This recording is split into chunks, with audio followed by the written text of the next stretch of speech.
This lesson is going to review communication in an online class. In a traditional classroom, when you have a question, you raise your hand and your teacher will come over and he or she will answer it. In an online class, when questions come up, you need to be able to communicate those questions to your teacher. And there are some different ways that you can do this. We're going to review some of those ways in this lesson. Different methods of communication in online classes include phone, messaging, email, discussion boards, chat, and virtual classroom. We're going to take just a quick look at each of those methods here today. First, let's talk about the phone. Phone is considered an external means of communication, meaning you don't use a tool within the class, you actually use an external tool, your phone. It's really important when you call your teacher that you begin by stating your name. There's nothing worse than talking to a student who believes that you know who they are and you have no clue who you're talking to. So from the teacher perspective, it's really helpful if you begin your conversation by stating who you are. If nobody answers the phone, leave a voicemail. In your voicemail, make sure that you include your name, a phone number that you can be reached, and whatever a brief summary is of a question or issue that you're having. Really important that you actually take the time to leave a voicemail. I've already had a student tell me, well, I never was able to get a hold of you. You never called me back. Well, the student hadn't left me a voicemail, so I didn't know to call the student back.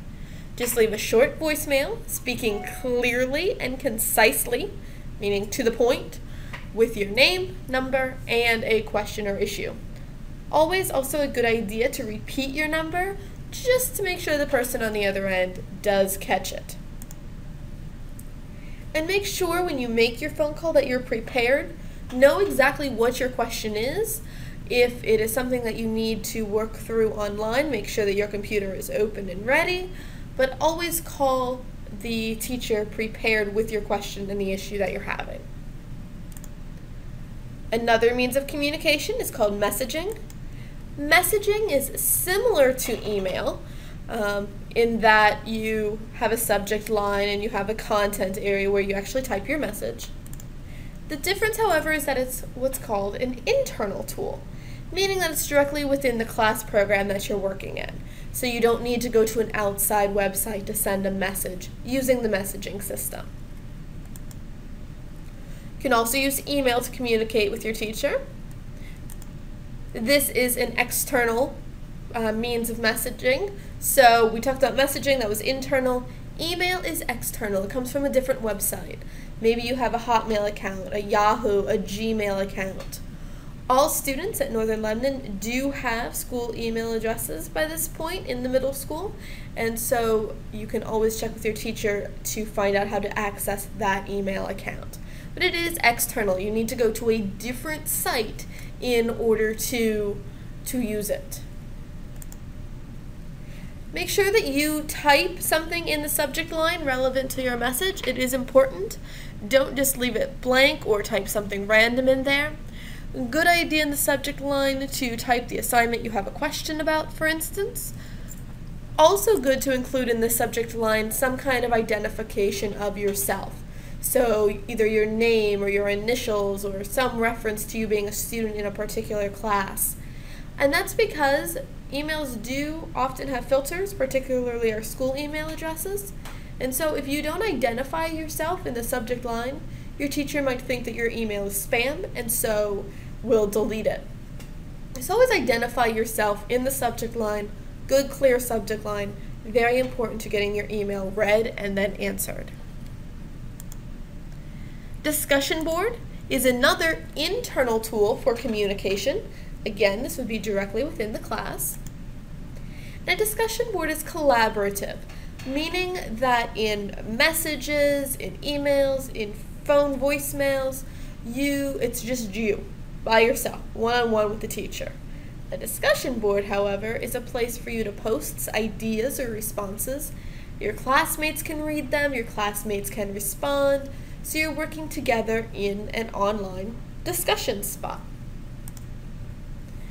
You do, in discussion boards, have the ability to post new, what are called threads.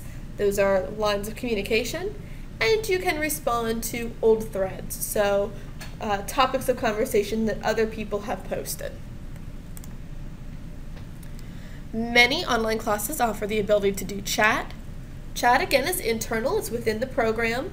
For the most part, there are external programs, but any chat feature that you would need to use in this particular online class would be internal. And chat is real-time communication. So you're logged in at the same time as your teacher or as another student that you're working with, and you are chatting online. It is text-based, and it's something that you would schedule. It's not something like you can log in and lo and behold somebody's there ready to chat with you. You would want to schedule this in advance with your teacher in order to use this method of communication. Virtual classroom is the final one we're going to talk about today. Again, oftentimes or most times going to be internal, so it will be either built directly within the course. If it's external, it would be something that your teacher would give you a link to. Virtual classrooms are nice because they will include text like chat, but different than chat, they might have audio, so you might actually hear your teacher talking to you.